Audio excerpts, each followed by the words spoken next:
City Council, regular meeting for the City of Wyoming, May 16, 2022. Let the record reflect, we do have a quorum. Member Yeager, Member Schilling, Member Onstad, Member Luker, and Mayor Iverson are present.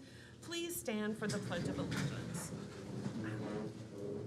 I pledge allegiance to the flag of the United States of America and to the republic for which it stands, one nation, under God, indivisible, with liberty and justice for all.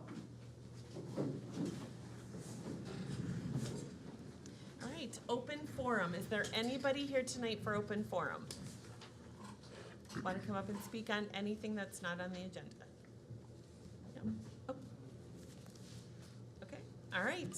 We'll move on.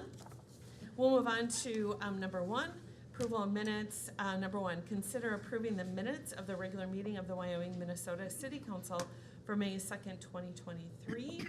If there are no comments or questions, we need a motion to approve. So moved. We have a motion to approve by Member Schilling. Do we have a second? Second. Second by Member Luker. All in favor? Aye. Aye. Opposed? So approved. Number two, consider approving the minutes of the work session meeting of the Wyoming, Minnesota City Council for May 2nd, 2023.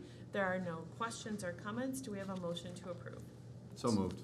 We have a motion to approve by Member Schilling. Do we have a second by Member Luker? Second. Second by Member Luker. All in favor? Aye. Opposed? So approved. We're moving on to to the consent agenda, number 3, 4, 5, and 5. Does any council member wish to pull an item from consent? Hearing none, we need a motion to approve the consent agenda 3, 4, and 5. So moved. We have a motion to approve by Member Schilling. Do we have a second? Second. We have a second by Member Luker. All in favor? Aye. Opposed? So approved. All right, we're moving on to 6, 7, 8, and 9, which is the acknowledgement of receipts from reports and officers, boards, commissions, and department heads. Is there anything that council would like to pull from 6, 7, 8, or 9? Seeing none, we'll move up to communications, and there are quite a few. Mr. Sachs, are you going to update us on all the communications? I'll start with the first two. Okay. So first off, the annual report. I believe it's been a couple years. This is something we want to try to do annually. So in 2020 was the last annual report. So we put together an annual report that just highlighted goals and objectives from each department, city events. Chief Bauer provided a lot of public safety data that he also provided in his public safety specific annual report that he had a few meetings ago. So it's in your pack, and I'm more than happy to answer any questions if there are any. And is this also available here, printed out? We can make it available. Yep, we can print it out. Okay, Yep. great. Council, any questions? Actually, no questions on it. No questions? Okay, let's move on to number 11, please. Yep, so Touch a Truck is right around the corner, so it's going to be Saturday, June 3rd, out at the police department, 10 to noon. It's always a really well-attended event. You'll see a lot of the familiar participants of the city fleet, as well as Rosenbauer, Polaris, Caterpillar, Fairview, etc. And I am happy to announce that we will have an ice cream truck this year. Nice. Right on. Very exciting. I know I will not be there this year, so that's unfortunate. All right, any questions on Touch a Truck? No questions? Okay, let's move on to number 12, please. Mayor, Council, our Public Works Director and Engineer for the county, Mr. Triplett, provided an update for Highway 8. You can kind of see here as I bring it up here that you're aware as he's given us multiple updates and came to council and discussed what we have going on. But more or less, this is kind of the project update as of now. So you can kind of see they went through the different components of the background, the next steps, and next step being they're completing soil condition analysis, completing in the environmental reviews, and then they're transitioning from that preliminary design to final design, and then that initiating that right-of-way process as they're gathering necessary lands and areas for the right-of-way for the actual street and some of the access roads for it as well. 2023 includes planned activities, like I said, of the soil borings, some soil contamination analysis, investigation if necessary, And if so, they'll be sending out letters to the landowners with that. And then you can kind of see in the bottom there, they have that preliminary design updated. 2023 they are right now, still just completing that preliminary design. They anticipate the second half of 23 through 25 will be that final design and right-of-way acquisition, and then advertising and bidding with some of the planned construction starting actually at the end of 25, and then complete substantial construction going through 26 and 27. So that is an update. Obviously, Mr. Triplett is not here tonight, but not planned to be here, but he wanted to at least give this update to the council about where we're at on Highway 8. Okay, any questions that we can bring back to Mr. Triplett? None at this time. No? All right, number 13, please. I'll let Mr. Erickson talk about this. Thank you, Madam Mayor and members of council. We are there. We're finally there, right? We awarded the contract at the May 2nd City Council meeting. We have process contracts. We have bonds, insurance, everything in place, and the contractor will be starting with some tree removals here later this week. I personally have met with a lot of property owners late this afternoon to discuss tree removals and efforts to save trees as well. And so we know there's some very large, 100, 150-year-old oak trees there. And with direction from council, we've been directed if we can save trees, we want to, and we're certainly cognizant of that. And the trail may, or the sidewalk may come into the back of the curb and back out to avoid some of those trees. And so we're working with property owners. Some, no, please take the tree. It's been a nightmare for us. And so we're working with those, and we have that all figured out. And there'll be some tree removals later this week. Storm sewer starting as early as the end of this week or early next week. I was happy to hear that East Viking will not be like a hard closure during construction. They're going to try to do a lot of the utility work, half of the roadway at a time, which is helpful for a lot of our access concerns with residents, both within the project corridor and outside the project corridor that use that. And so we're very pleased with that. We'll be full speed ahead starting next week with potentially 2 crews. And so we're thrilled to have that moving forward. We have sent out a communication to all the property owners the end of last week, which is in the council packet, just giving contact information for our inspection staff and our engineering staff, making sure that always someone is available, working hours, what to expect during construction, from mail delivery to garbage service, Yeah. all of those things. So that's all gone out, and just wanted to provide that update to council. Have we had any questions from residents at all since? We have had some. Some were just curious if when the project was going to start, and when it would be in front of their house, and can they trim some of the branches on the trees that are going to overhang the sidewalk and things like that. So good questions. Nothing real out of the ordinary. So everything looks to be starting off on the right foot. Great, it'll be nice to have that project done. Yeah, a lot of residents have been very excited and are very chipper and happy to see it starting. So Yeah, perfect, great. Any other questions from council? Seeing none, we'll move on to new business. Number 14, to consider and approve the 2022 City of Wyoming audit presentation by Bergen KDV. Welcome. Yep. Madam Mayor, members of the council, I'm Aaron Dahl. I'm an audit manager with Bergen KDV, so thank you again for the opportunity to be the city's auditors again this year. I'll kind of walk through primarily the communications letter and start here with the slideshow here up on the screen.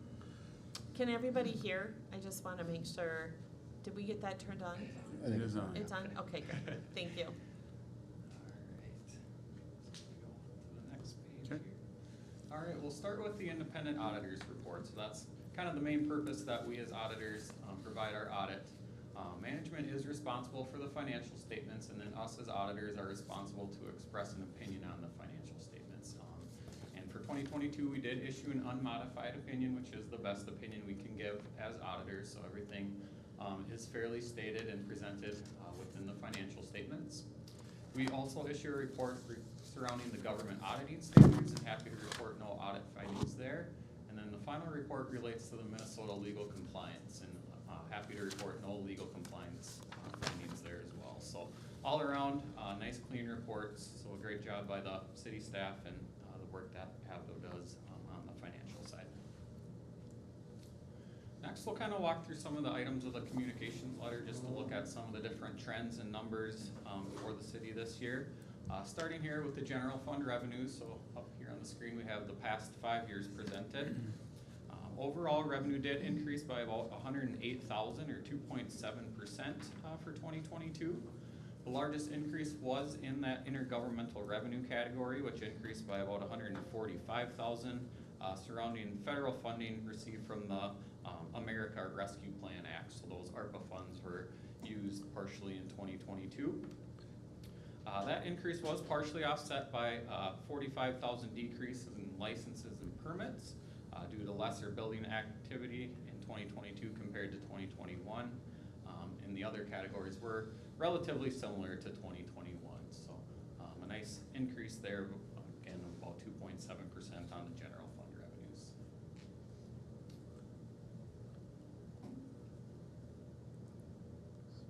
Oh, sorry. Apologize. On the expenditure side for the general fund, again, we have the past 5 years presented. The expenditures did increase by about 113,000 or 2.9% compared to the prior year.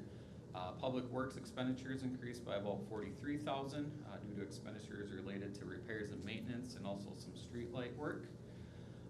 And then also some higher costs associated with salt and sand. So obviously those can fluctuate based on the season and the snowfall. Other categories were relatively in line with the previous year, so pretty consistent from one year to the next, and overall pretty consistent across the 5 years as well. Next up, we have just kind of a comparison of the revenues by function, with taxes and special assessments making up the largest revenue source category there in green. Not much for changes on the revenue side. There was that slight change between intergovernmental revenue and taxes and assessments, as I kind of mentioned previously, but overall pretty consistent on the revenue side. Same thing goes for the general fund expenditures. We have the expenditures by function presented there, again with public safety making up the largest expenditure category for both of the years.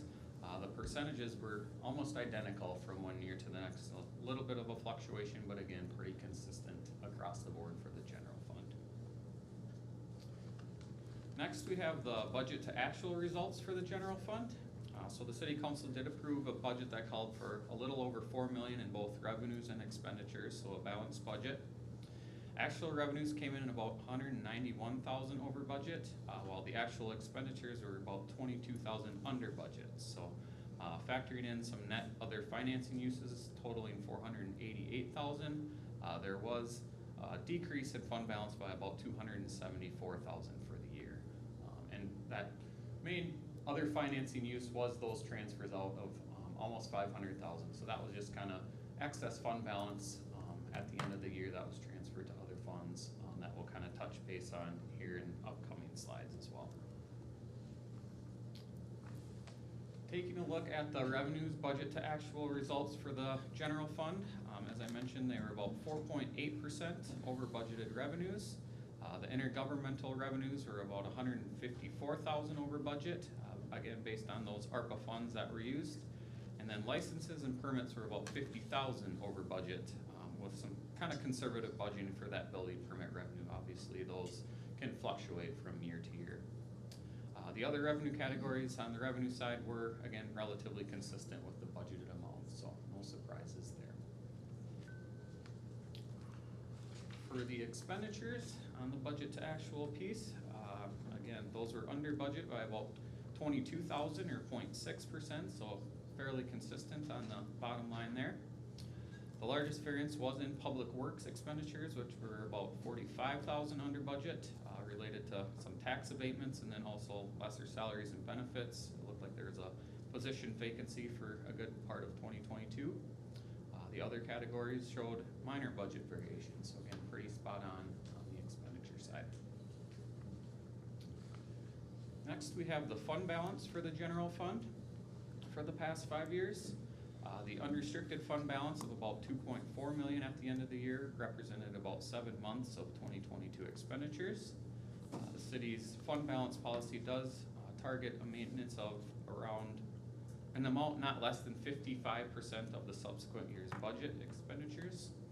At the end of 2022, the unrestricted fund balance did represent 58.1% of those 2023 budgeted expenditures. So as I kind of mentioned, there was a little bit of an excess fund balance there. The 58.1% you ended at, shooting for that minimum of 55%.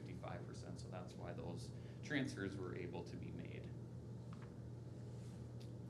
Next, we have the tax capacity rate, and tax levy amounts for the previous 5 years. Comparing 2018 through 2022, the tax capacity has increased by about 31%, up to a little over 10 million. The tax levy increased by about 21.2% over that same time frame. As a result of that tax capacity increasing at a higher rate than the tax levy, the tax capacity rate has decreased from 48.6% in 2018 down to 44.9% at the end of 2022. And next we'll get into the enterprise fund, starting with the water fund. So we have the past 5 years presented there. For 2022, the operating revenues increased by about 27% or 4.1% with an increase in rates and customer usage. On the expense side, that increased by about $84,000 or 13.1%, with increases noted resulting from a water main break and then also an increase in the recognized pension expense. The result of 2022 activity for the water fund was an operating loss of about $21,000, which included depreciation. If you take out that depreciation piece, there was operating income of about $199,000 at the end of the year. For the net position of the water fund, that increased by about $41,000 for the year. The net investment in capital asset piece decreased by $50,000 with that depreciation, while the unrestricted net position increased by about $92,000. So the main piece kind of to look at is that unrestricted net position, which reflects the fund's ability to cover costs of the operating expenses from year to year. Next, we have the sewer fund, which had operating revenues increased by about $62,000 with, again, increased rates and usage. The expenses increased in that fund by about $112,000. This increase in expenditures was a result of repairs and maintenance, along with, again, that increased pension expense, which kind of coincides with that GASB 68 actuarial that's done by the state each year. The result of 2022 activity was an operating loss of about $59,000 with depreciation, and without depreciation there was income of about $266,000. So pretty stable over the past 5 years for the sewer fund there. On the net position side for the sewer fund, the total net position increased by $13,000 from 2021 to 2022, while the unrestricted net position increased by about $207,000, with the net investment in capital assets decreasing by $194,000. So again, that unrestricted portion reflects kind of the more current side of things. And then finally, we have the surface water fund. Operating revenues here increased by $113,000, with the expenses increasing by a similar amount of $128,000. The revenue increased as the surface water rates were increased, along with some parcel billing updates. And then on the expense side, those increased in part due to more repair and maintenance needs in 2022, along with some greater salaries, benefits, and again, that pension expense. The result here was operating loss of $23,000, and then without depreciation, operating income of $27,000. The net position here increased by $8,000 for the year. The net investment side decreased by $51,000, while the unrestricted net position increased by $59,000 as a result of the current year operations. So that's all I have prepared here tonight. Are there any questions or comments? Okay, questions addressed? from council. We'll start with Member Luger. I have no questions. Member Onstead. No questions. Member Yeager. I see there was a misstatement that was deemed immaterial. Was that corrected? Page Which one? 5 of your audit about, we identified the following uncorrected misstatement of the financial statements. Management has determined its effect is immaterial, both individually and in the aggregate to the basic financial statements taking as a whole and each opinion unit, and it was about leased assets / Yep. lease Yeah, liabilities. so there was a new accounting principle implemented related to leases and lease liabilities. What we kind of determined with ABDO is the city doesn't have much for leases, so it would be immaterial. So tracking that from year to year didn't make a lot of sense, but we do need to note that we passed on that adjustment in the Okay. communications level, or communications letters. So again, very small amounts, but yeah, something we do need to point out, and we'll probably continue to do so each year as long as the city doesn't get any significant leases that they want to put on the books. Okay, and the other question is mostly about our enterprise funds. We always seem to be operating at a deficit when you add in depreciation. Is that ever going to change? I guess it would kind of be based on the rates, and the usage amounts each year. Like I said, we kind of have the current operating income without depreciation has been positive moving forward, which is kind of an indication on kind of the current results and kind of operating as that enterprise fund, which kind of self-supports itself. So not a major concern on my end, including that depreciation. It is such a big number when you factor in all the infrastructure and streets and things like that for those enterprise funds. So I don't know that it'll ever go away, but as long as you're kind of staying positive on the As long as other our side net of position things. keeps growing, it's okay? I would say that's kind of the more important piece to look at from Okay. year to year, as long as you're trending in the right way there and not going into a deficit overall. Okay, thank you. Member Schilling? I had no questions. Okay, awesome. I congratulate the staff for doing such a great job. I think this was our best audit. I mean, we've always had good audits, but this is really good. So it just really goes to show that the work that the staff has put in and us looking forward. So we appreciate that. Yep. Thank you. Thank you. All right, number 15. Mayor, we'll need a Yeah. motion just to Oh, sorry. to approve the 22 financial okay. statements audit. All right, I'll move to approve the 2022 City of Wyoming audit. Do we have a second? Second. Second by Member Schilling, all in favor? Aye. Opposed? So approved. Thank you. All right, number 15, to consider resolution 230546, a resolution approving a grant application to the Chisago County ARPA or ARPA Broadband Grant Program. Mr. Sachs or Mr. That'll be Levin? myself, Mayor. Thank you, Mayor, members of council. Tonight, we're presenting to you an ARPA fiber grant to Chisago County. To give you a little bit of background, Chisago County commissioners have allocated about $2 million of the total ARPA allocation to expand broadband and internet access throughout cities, townships, and other providers within Chisago County. There's a cap of $200,000 per project per community. However, that $2 million is subject to change, and they can still change that at discretion of the board. The City of Wyoming staff has been working with Mid-Continent to identify projects in the Wyoming area that may be eligible for the county grant. Mid-Continent cost sharing and the City of Wyoming cost share for those projects. Mid-Continent identified a project on the Highway 8 corridor that would establish fiber and provide services to 57 households east and west Highway 8 along 250th Street, Heath Avenue, Hazel Avenue, Hamlet Avenue. And not only would this provide broadband to that underserved areas of those houses, it would also ensure fiber present in this portion of Highway 8 corridor that will help with economic development and also along with that reconstruction. So really that's, as we're looking forward and as much as we did as the Highway 8 project approaches, we did do the economic development grant that I think some of you were able to attend, or excuse me, the economic development plan for Highway 8, the corridor, up at the Chisago Lakes Library. But this was something that we talked about having this corridor ready, having that fiber installed, and having access to buildings is some of those large portions of land, as we talked about in our work session right now. There's currently some large acreage for sale in that area that will hopefully be more of a commercial corridor as that develops. So the City of Wyoming for this particular project is requesting $60,300 funding from the Chisago County to partner with Midco, who will construct fiber broadband to those 57 passings in Wyoming. Total project cost is $166,000, so that's underneath the $200,000 stipulation from the county. Midco will contribute $99,000 or 60% of the project cost, and the city will contribute $6,700, 10% of the project cost. Midco's tentative construction plans are to construct and launch that service in this project area in 2023, with potential of activities and that deployment in 2024, but as of right now, they're fairly confident this can be added into their work plan for 2024. So with that, it kind of goes a breakdown, like I said, Chisago County about 60,000, City of Wyoming contribution 6,700, and Mid-Continent 99,000.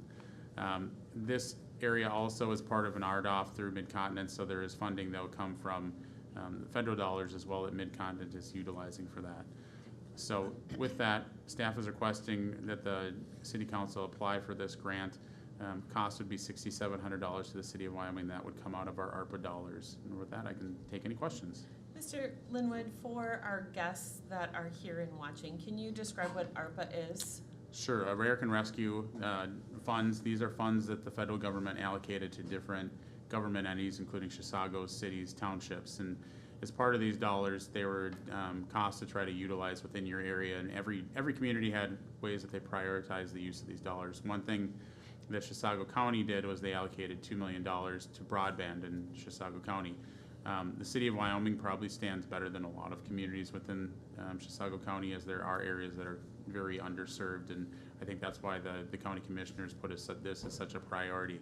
So as part of those funds, they are asking that whatever partner it be Midco and the city in this one, that there's a 1-to-1 match on these grants, but we have a larger portion of that 1-to-1 coming from Mid-Continent. So hence why we are asking the council just to do 10%. But the ARPA funds that we have, we've kind of identified different ways to use those. This would be a very small portion of the grant, or the American Rescue funds that the city received. We think this is a good use of those funds to go towards this project, and we think this project will be beneficial not only for the households, but for the future development of that corridor. Yeah, I think it's great. We just have a couple small spots in Wyoming that isn't served, so I think as we're looking at this, I think this looks great. So really appreciate looking into that. All right, so council questions.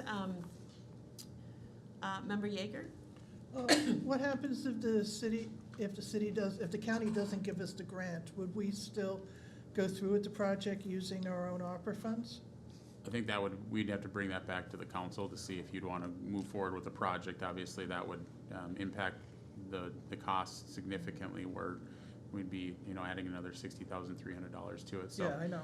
if the county did not rejected the grant, certainly we would bring it back to the council for review to see if you'd want to move forward with a project just on our own. Okay, thank you. Yep. Member Schilling? No questions. Member Onstead? No questions. Member Lugar? No questions. Okay, and I don't have any either as well. So we need a motion to approve Resolution 230546, a resolution approving a grant application to the Chisago County ARPA Broadband Grant Program. Do we have a motion to approve? So moved.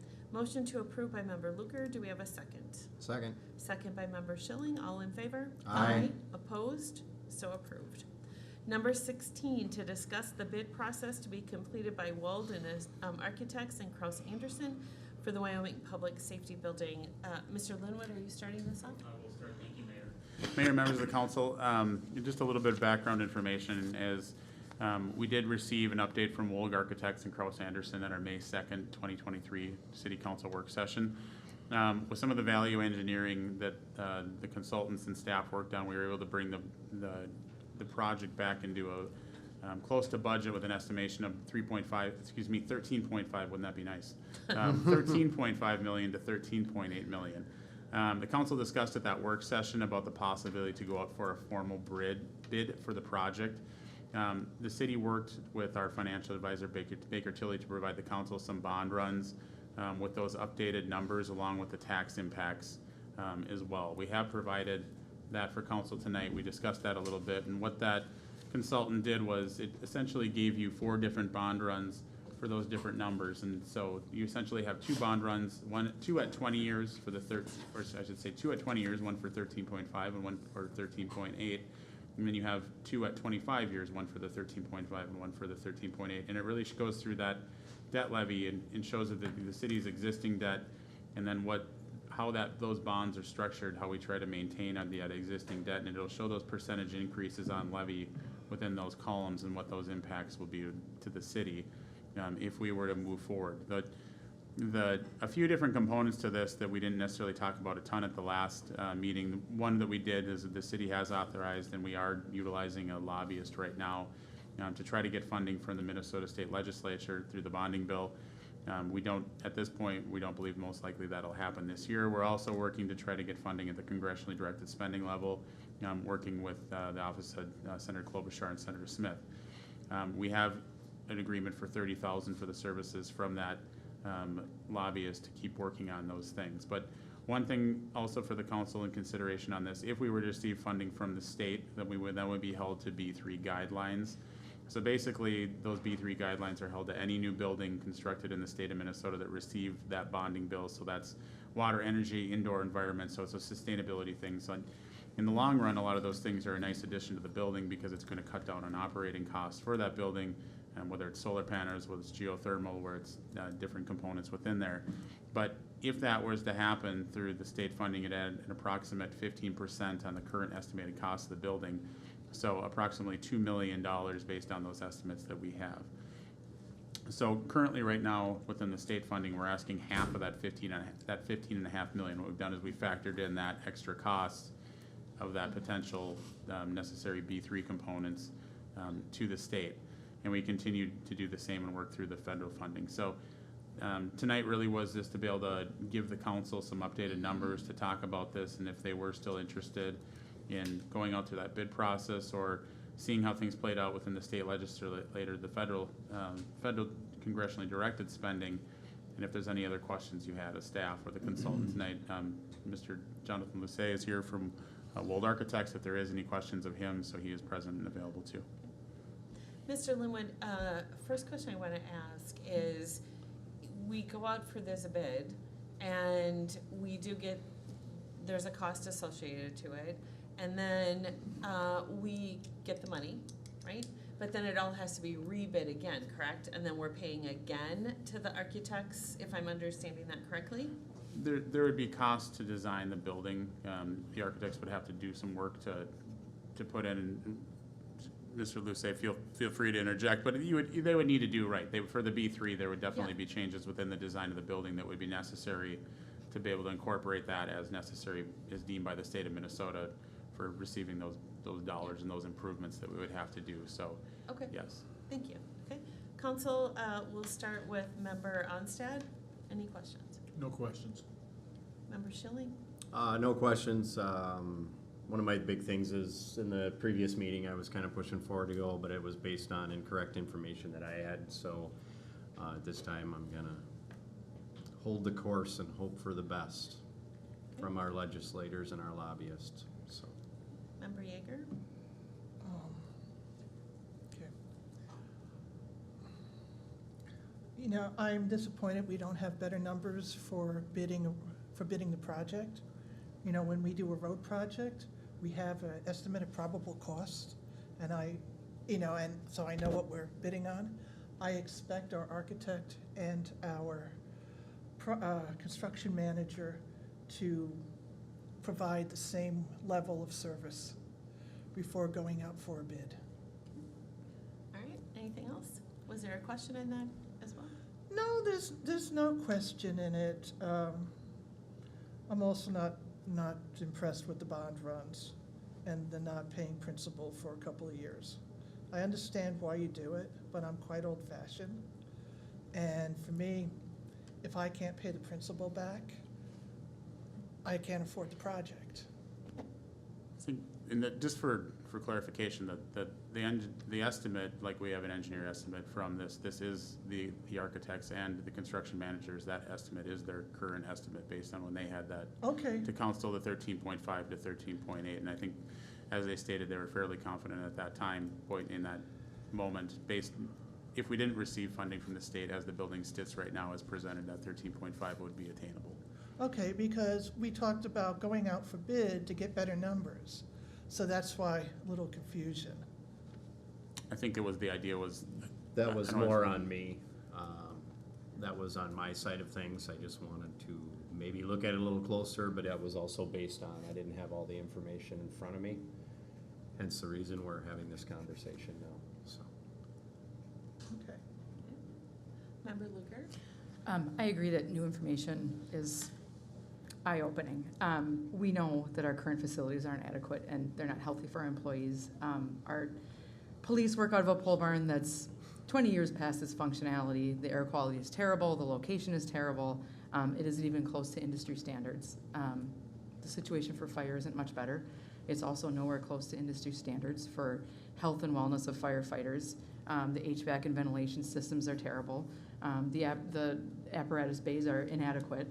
I don't think there's any question about the why for this project. And I think we as a council have been very supportive of this process since the get-go, because I think I hope we can all acknowledge that this has to happen. I'm frustrated that we're only at this point in the process. This has been something that we have kicked the can down the road on for, well, not necessarily we, but for probably about 20 years, because it's not a super popular thing to go out and spend money on these things. And so I think our fire and police deserve a lot better and deserve a lot better a lot sooner than we're able to do right now. I think our taxpayers deserve a lot better based on what they're putting into the city.